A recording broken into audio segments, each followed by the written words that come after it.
আসসালামু আলাইকুম। আমি মোহাম্মদ নাজমুল আলম কর্মরত আছি বাংলাদেশে একটি স্বনামধন্য গ্রুপ অফ কোম্পানিতে senior manager admin HR and compliance বিভাগের বিভাগীয় প্রধান হিসেবে। যারা আমার ভিডিওগুলো নিয়মিত দেখে থাকেন তারা জানেন কি যে আমি সাধারণত ক্যারিয়ার ডেভেলপমেন্টের বিভিন্ন বিষয়গুলো নিয়ে কিভাবে একটা ডিপার্টমেন্টে ভালোভাবে কাজ করা যায়, কিভাবে নিজের ক্যারিয়ার প্রোগ্রেস করা যায় এই বিষয়গুলো নিয়ে আলোচনা করে থাকি। আমরা কর্মকালীন সময়ে বিভিন্ন রকমের কমপ্লিকেশনের মধ্যে পড়ি, বিভিন্ন রকমের প্রবলেমের সম্মুখীন হই। যে প্রবলেমগুলো থেকে সহজে একটা গাইডলাইন নেওয়ার জন্য আমরা লোক খুঁজতে থাকি। কিছু এক্সট্রোভার্ট টাইপের লোক আছে যারা সহজে মানুষের কাছ থেকে কোনো কিছু শুনতে চায় না, কোনো কিছু জানার চেষ্টা করে না, নিজেরাই নিজেদের মতো করে কোনো একটা সোর্স থেকে জানার চেষ্টা করে বা বোঝার চেষ্টা করে বিষয়গুলো এবং নিজের ধারণা থেকে সেগুলো মেলানোর চেষ্টা করে কি যে উনি যা চিন্তা করেছে এবং যা বাইরে থেকে সে সোর্স করে শিখেছে সেটার মধ্যে কতটুকু বিচ্যুতি আছে। তো তাদের জন্য আমার এই ভিডিওগুলো, যারা নিজেদের ডেভেলপমেন্ট নিজেরাই করতে চান, কোনো একটা সোর্স থেকে কোনো কিছু শিখে ফেলতে চান, তারা আমাদের এই ভিডিওগুলো দেখে ভালো কিছু শিখতে পারবেন ইনশাআল্লাহ, আমি আশা করি। আজকে আমি আপনাদের সাথে আলোচনা করব মোল্ড নিয়ে। ময়েশ্চার বা মোল্ড, এটা যারা বাংলাদেশের গার্মেন্টস ইন্ডাস্ট্রিতে চাকরি করেন তারা সকলে এই বিষয়টি খুব ভালোভাবে অবগত আছেন যে মোল্ড এবং ময়েশ্চার বিষয়গুলো নিয়ে আমাদের সবসময় ভাবায়। বিভিন্ন রকমের অডিট এই গার্মেন্টস ফ্যাক্টরিগুলোতে হয়ে থাকে, টেকনিক্যাল অডিট বলে থাকে। তো এইসব টেকনিক্যাল অডিটে যে অডিটরগণ আসেন তারা মোল্ড এবং ময়েশ্চারের বিষয়গুলো অনেক সময় খুব সিনসিয়ারলি দেখে থাকে, যার কারণে তারা বিভিন্ন রকমের সাজেশন আমাদেরকে দিয়ে যায়। সেই সাজেশনগুলোকে ফলো আপ করে আমাদের কাজ করতে হয়। এর সাথে কোয়ালিটি ডিপার্টমেন্টে যারা কর্মরত আছেন তাদেরকেও এই বিষয়গুলো ফেস করতে হয়। তো আমি আজকে কথা বলবো আসলে মোল্ড কী, কীভাবে মোল্ড ছড়ায়, মোল্ড থেকে প্রতিকারের উপায়টা কী এবং আমাদের ফ্যাক্টরিকে আমরা কীভাবে রাখলে এই মোল্ড থেকে আমরা মুক্তি পেতে পারি, এই বিষয়গুলো নিয়ে নর্মালি আজকে আপনাদের সাথে আলোচনা করব। আলোচনার পরে যদি আপনাদের কোনো কিছু জানার থাকে সেগুলো আমার ভিডিওর কমেন্টস বক্সে লিখে জানাতে পারেন বা আমাকে মেইল করে জানাতে পারেন। আমি আপনাদেরকে সাধ্যমতো একটি গাইডলাইন দেওয়ার চেষ্টা করব, আপনাদের হেল্প করার চেষ্টা করব। মোল্ড আসলে অনেকে আমরা বলে থাকি ব্যাকটেরিয়া, অনেকে বলে থাকি ছত্রাক, কিন্তু মোল্ড একটা ডিফারেন্ট একটা জিনিস, তার নিজের একটা বিশেষত্ব আছে। সে যখন রিলেটিভ একটা আবহাওয়া পেয়ে যায় তখনই সে মোল্ড স্প্রেড করে। রিলেটিভ আবহাওয়াটা কীরকম? রিলেটিভ আবহাওয়াটা হচ্ছে কি যে মোল্ড গ্রো করে একটা নির্দিষ্ট টেম্পারেচারের পরে, এবং আমরা যাকে হিউমিডিটি বলি, আরএস ফ্যাক্টর বলা হয়, রিলেটিভ হিউমিডিটি। রিলেটিভ হিউমিডিটির পরিমাণ 60%-এর নিচে থাকলে সাধারণত আমরা রিস্ক ফ্রি থাকতে পারি, আমাদের চিন্তাভাবনা এরকমটাই আসে।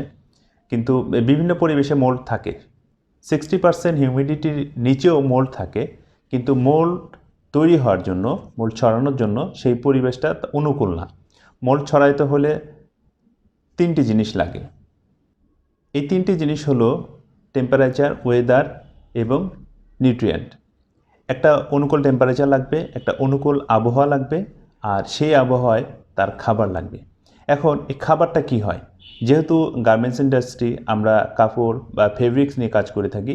ফেব্রিক্স তৈরি করতে গেলে কিছু উপাদান, কিছু কম্পোনেন্ট আছে যেগুলো অ্যাভয়েড করার কোনো ওয়েই থাকে না। এর মধ্যে যেমন সল্ট থাকে, সুগার থাকে, ওয়েল থাকে। এই জিনিসগুলো প্রত্যেকটা ফেব্রিক্সেই থাকে। এই এলিমেন্টসগুলো ময়েশ্চার গেইন করে এবং এই ময়েশ্চার থেকে একটা অনুকূল আবহাওয়া তৈরি হয়, যে আবহাওয়াতে মোল্ড তার খাবার সংগ্রহ করে থাকে। এইখান থেকে মোল্ড উৎপন্ন হয় এবং মোল্ড ছড়িয়ে পড়ে। তাহলে আমরা এটা কিভাবে প্রতিরোধ করতে পারি? আসলে মোল্ডের জন্য প্রতিকারের কোনো ব্যবস্থা নেই। আমরা অনেক সময় বিভিন্ন রকমের ডেসিকেন্ট ইউজ করে থাকি। মোল্ড, এন্টি মোল্ড, অনেক রকম এলিমেন্টস থাকে, আমাদের উপাদান আমরা ইউজ করে থাকি। ম্যাক ড্রায়ার ইউজ করে থাকি, সুপার ড্রায়ার ইউজ করে থাকি। আসলে ম্যাক ড্রায়ার বা সুপার ড্রায়ার এই ধরনের যেই ডেসিকেন্টে আপনি ইউজ করেন না কেন, এগুলো আসলে মোল্ড প্রতিরোধের জন্য গুরুত্বপূর্ণ না। এর থেকে প্রতিরোধ করাটাই মোল্ডের জন্য অনেক গুরুত্বপূর্ণ বিষয়। আমরা যদি আমাদের ফ্যাক্টরির পরিবেশটা খুব সুন্দরভাবে পরিপাটি গুছিয়ে মোল্ডের প্রতিকূল অবস্থানে করে রাখতে পারি, তাহলে মোল্ড কখনোই অনুকূল পরিবেশ পাবে না এবং সেই পরিবেশে মোল্ড তৈরিও হতে পারবে না। এখন আমরা এটার জন্য কিভাবে আমাদের ফ্যাক্টরিতে ব্যবস্থা নিতে পারি, এটা হচ্ছে খুব গুরুত্বপূর্ণ একটি বিষয়। এটার জন্য হেলথ অ্যান্ড সেফটির অনেক বিষয় আছে যেগুলো আমরা অলরেডি করে থাকি, তার থেকে কিছু ছোট ছোট প্রিকশন নিয়ে কিছু ছোট ছোট ব্যবস্থা গ্রহণ করলে আমরা মোল্ড থেকে আমাদের ফ্যাক্টরিকে সেফ রাখতে পারি। অ্যাট ফার্স্ট আমাদের মোল্ডের জন্য একটা পলিসি তৈরি করতে হবে ফ্যাক্টরিতে, এবং এই পলিসিটা কমিউনিকেটেড করতে হবে প্রত্যেকটা ডিপার্টমেন্টের সাথে। কমিউনিকেটেড মানে হচ্ছে সেটা প্রত্যেকেই যেন জানে বিষয়টা, আমাদের ফ্যাক্টরিতে যে একটা মোল্ড নিয়ে পলিসি আছে, এই পলিসির বিষয়টা সবাই জানা থাকতে হবে, এবং সবাই যখন বিষয়গুলো জানবে বিষয় সম্পর্কে সচেতনও হবে, এবং কাজ করার সময় তারা নিজের জায়গাটা ঠিকঠাক মতো রাখার চেষ্টা করবে এবং পরিবেশটা সুন্দরভাবে গুছিয়ে রাখার চেষ্টা করবে। এই জন্য পলিসিটা অবশ্যই সবাইকে জানিয়ে দিতে হবে, বিভিন্ন পলিসি বোর্ডে হোক, ট্রেনিংয়ের মাধ্যমে হোক, এগুলো জানিয়ে দিতে হবে। এরপরে মোল্ড তৈরি হয় কোথা থেকে? সাধারণত যেখানে ময়লা স্যাঁতস্যাঁতে পরিবেশ থাকে, তো আমাদের ফ্যাক্টরি থেকে ময়লা স্যাঁতস্যাঁতে পরিবেশ যেগুলো আছে সেই পরিবেশগুলো রিমুভ করতে হবে। মোল্ডের জন্য আপনারা একটা চেকলিস্ট তৈরি করে নিতে পারেন, সেই চেকলিস্ট অনুযায়ী ফ্যাক্টরির প্রত্যেকটা জিনিস চেক ব্যাক করে দেখতে পারেন কি যে এখানে সবগুলো ঠিক আছে কিনা। ওয়্যার হাউস ঠিকঠাক মতো রাখতে হবে, স্টোর ঠিকঠাক মতো রাখতে হবে, প্যাকিং এরিয়া যেখানে প্যাকিং করা হয় সেই এরিয়া ঠিকঠাক মতো রাখতে হবে, ওয়্যার হাউস এই এরিয়াগুলো ঠিকঠাক মতো রাখতে হবে, এবং ফ্যাক্টরির প্রত্যেকটা প্রসেসে চেকব্যাক করে দেখতে হবে কি যে ওই প্রসেসগুলোতে কোথাও কোনো ময়েশ্চার গেইন করতেছে কিনা, ময়েশ্চার লেভেল বেশি আছে কিনা। ফ্যাক্টরিতে যখন বাইরে থেকে কোনো ম্যাটেরিয়ালস ইনহাউস হয় সেই ম্যাটেরিয়ালসগুলো ডেফিনেটলি খুব ভালোভাবে চেক করে নিতে হবে, ময়েশ্চার চেক করতে হবে, এবং এই চেকলিস্টের মধ্যে বাইরে থেকে আসা যে ম্যাটেরিয়ালসগুলো ফ্যাক্টরিতে চেক করা হয়, এই চেক করার জন্য যে চেকলিস্টগুলো থাকে এই চেকলিস্টের মধ্যে ময়েশ্চারের জন্য একটা পয়েন্ট অ্যাড করে নিতে হবে, এবং ময়েশ্চার লেভেলটা চেক করে নিতে হবে কি যে আসলে এটা অ্যাকসেপ্টেড লেভেলের আছে কিনা। নর্মালি 60%-এর নিচে হলে ময়েশ্চার লেভেল সেটা অ্যাকসেপ্টেড হয়ে থাকে। এরপরে বিভিন্ন ফেব্রিক্স আছে, বিভিন্ন ফেব্রিক্সের ময়েশ্চার লেভেল মাপার জন্য বিভিন্ন রকমের প্যারামিটার থাকে। এই প্যারামিটারগুলো আপনারা চাইলে আমার কাছে নিয়ে নিতে পারেন, আপনাদেরকে আমরা দিয়ে দিব। এর বাইরেও আপনারা ইন্টারনেটে সার্চ করলে দেখতে পারবেন কি যে কোন ফেব্রিক্সের জন্য কোন ধরনের প্যারামিটার আছে। যেমন নর্মালি আমাদের ইন্ডাস্ট্রিতে অ্যাকুয়া বয় দিয়ে ময়েশ্চার আমরা চেক করে থাকি। অ্যাকুয়া বয় হচ্ছে একটা মিটার, যেই মিটারের মাধ্যমে ময়েশ্চার চেক করা হয়। এখানে কটনের জন্য 60%, উলের জন্য 47%। এটা একটা প্যারামিটার কনভার্ট করে নেওয়া হয় কি যে অ্যাকুয়া বয়ের আপার স্কেলে যে প্যারামিটার আছে সেই প্যারামিটার অনুযায়ী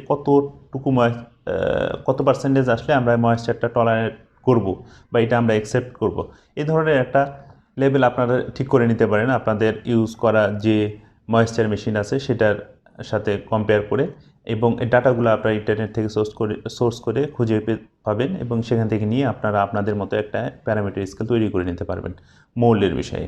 এর বাইরে প্রত্যেকটা ফ্লোরে বিশেষ করে warehouse, store, packing area, production floor, এসব জায়গাতে টেম্পারেচার এবং হিউমিডিটি আর রেসপেক্টর মাপার জন্য হাইগ্রোমিটার সেট করবেন, এবং প্রত্যেক আওয়ারলি বা 2 ঘন্টা পরে পরে বা 3 ঘন্টা পরে পরে এইখান থেকে রিডিং নিতে হবে, এবং প্রত্যেক ফ্লোরে একজনকে ডেডিকেটেড পার্সন থাকতে হবে যিনি ময়েশ্চারের বিষয়গুলো চেক ব্যাক করবেন বা খেয়াল রাখবেন, এখান থেকে রিডিং নেবেন। এবং যদি দেখা যায় কি যে ফ্লোরে হিউমিডিটি বেড়ে গেছে সেই ক্ষেত্রে এসি চালিয়ে বা এক্সজস্ট ফ্যান চালিয়ে আবহাওয়ার টেম্পারেচারটা কন্ট্রোল করে হিউমিডিটি লেভেলটা ঠিক রাখতে হবে, না হলে প্রোডাক্টের ক্ষতি হবে। এই বিষয়গুলো আপনারা যদি ঠিকমতো ফলো আপ করতে পারেন মোল্ডের বিষয়ে অনেকখানি আপনারা রিলিফ পাবেন। আরেকটা জিনিস হচ্ছে আপনারা কাঠের কোনো প্যালেট ফেব্রিক কিপ করার জন্য বা ম্যাটেরিয়ালস কিপ করার জন্য কাঠের কোনো প্যালেট ইউজ করবেন না। কাঠ খুব বেশি ময়েশ্চার গেইন করে এবং সেখান থেকে ফেব্রিক্সের মধ্যে ময়েশ্চার চলে যাবে, এবং ময়েশ্চার চলে গেলে সেখানে মোল্ড তৈরি হবে। এগুলো খুবই ক্ষতিকর। মোল্ড আসলে শরীরের জন্য খুব সেন্সিটিভ, অনেকের শরীরে অ্যালার্জি টাইপের থাকে, তারা এগুলো সহ্য করতে পারে না। বাইরের কান্ট্রিতে গেলে এই জিনিসগুলো ফেব্রিক্সের মধ্যে ডিসকোয়ালিটি তৈরি হয়, যেগুলো আসলে তারা অ্যাকসেপ্ট করতে চায় না। তা আপনারা এই জিনিসগুলো খেয়াল করবেন। আর নর্মালি প্যাকিং করার সময় যেখানে দেখা যাচ্ছে আনএক্সপেক্টেড অনেক বেশি থাকে, এই কারণে আপনারা প্যাকিংয়ের ভিতরে ডেসিকেন্ট ইউজ করতে পারেন। ম্যাক ড্রায়ার বা সুপার ড্রায়ার এই ধরনের বিভিন্ন ডেসিকেন্ট আছে। ডেসিকেন্ট অর্থ হচ্ছে মোল্ড প্রতিরোধী পদার্থ। এর বাইরে প্যাকিং করার সময় লোডিং আনলোডিং যে জায়গাতে হয় সেই জায়গাটা পরিষ্কার থাকতে হবে, পরিষ্কার পরিচ্ছন্ন থাকতে হবে, এবং ওই জায়গাটা একটা শেডের মধ্যে থাকতে হবে যেন বৃষ্টি না আসে। আমরা ফ্লোরের মধ্যে অনেক সময় পানির বোতল পানি খাওয়ার জায়গাটা উন্মুক্ত করে রাখি, সেটা ঢেকে রাখতে হবে। সেখান থেকে বাতাসের মাধ্যমে জলীয় বাষ্প উড়ে গিয়ে হিউমিডিটি লেভেলটা বাড়িয়ে দিতে পারে। এই জিনিসগুলো খেয়াল রাখতে হবে। শিপমেন্টের সময় 7 পয়েন্ট চেক করতে হবে বা 10 পয়েন্ট চেক করে নিতে হবে। এখানে কোনো রকমের ভেজা স্যাঁতস্যাঁতে আছে কিনা কন্টেনারগুলো বা কাভারম্যানগুলো, সেগুলো চেক করে নিতে হবে। আপনাদের ফ্যাক্টরির যে ওয়াল আছে, দেয়াল আছে, সেই দেয়ালগুলো চেক করতে হবে নিয়মিত। রং করতে হবে যাতে কোনো ভেজা বা স্যাঁতস্যাঁতে না থাকে। এই জিনিসগুলো সবার জন্য ট্রেনিংয়ের ব্যবস্থা করতে হবে। মোল্ড রিলেটেড ট্রেনিং সবাইকে দিতে হবে এবং সেগুলো সবাইকে জানানোর ব্যবস্থা করে একটা ইফেক্টিভ মোল্ড প্রতিরোধী পরিবেশ কারখানায় তৈরি করতে হবে। তাহলে মোল্ড থেকে আসলে প্রতিকার পাওয়া সম্ভব। তো এই ছিল মোল্ড নিয়ে আজকের আলোচনা। এর বাইরেও যদি আপনাদের কারো বিশেষ কিছু জানার থাকে, আপনারা সরাসরি আমাকে ইমেইলে যোগাযোগ করতে পারেন। আমি আপনাদের মেইলের অ্যান্সার দেব। এরপরেও আপনারা কমেন্টস বক্সে লিখে জানাতে পারেন কেমন লাগলো আমার এই আলোচনাটি, এখান থেকে আপনারা কিছু শিখতে পেরেছেন কিনা সেটা আপনারা আমাকে জানাতে পারেন। আরও কেউ যদি নতুন কোনো বিষয়ে জানতে চান সেটাও আমাকে জানাতে পারেন। আমি দরকার হয় সেটার জন্য কোনো ভিডিও তৈরি করব। আর আপনারা আমার চ্যানেলটি সাবস্ক্রাইব করে বেল বাটনটি বাজিয়ে দিবেন, যাতে ভবিষ্যতে নতুন কোনো ভিডিও আপলোড হওয়ার সাথে সাথে আপনারা নোটিফিকেশন পেয়ে যান।